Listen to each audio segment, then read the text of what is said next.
Good Friday morning, and thanks for checking out your forecast update. Some of you might be waking up and kind of wondering where the snow is this morning. You know, we mentioned yesterday that the greatest risk for snow would be from Indian Point south. The system did stay a little bit further south, as you can see this morning.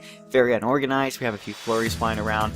That's just about it. And we're going to see these flurries and maybe a little bit of drizzle in later this morning, and we'll be dry for the afternoon. It'll be looking pretty nice.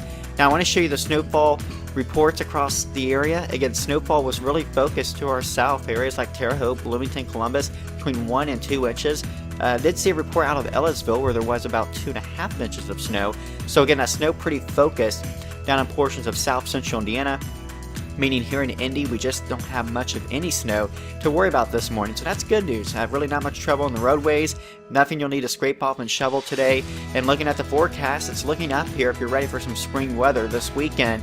It will come with some rain as we go into today, Saturday. Looking at the forecast radar through today, tomorrow, I think rain will start to work in probably about after 1 o'clock or so tomorrow.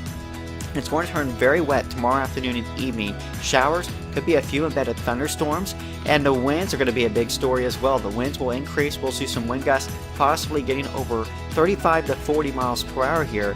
And with the shower storms, could be a few gusty thunderstorms, mainly to our south, where wind gusts could get isolated up to 50 miles per hour. So keep that in mind. Tomorrow evening, if you have Saturday evening plans, just know it's going to be windy, could be a few thunderstorms around, and some very heavy rain. Looking at that forecast going through the rest of the weekend, Sunday we dry things out, but it will be a very breezy day. And then next week, see some sunshine Monday and Tuesday. Rain chances will return Wednesday and Thursday on a scattered basis. But look at the temperature forecast. We go from the 40s Monday and Tuesday to 60s Wednesday and Thursday. The warmth looks to be short-lived, but at least we will get a hint of spring. We'll take what we can get as we go into next week. Thanks for watching. Hope you guys have a great day.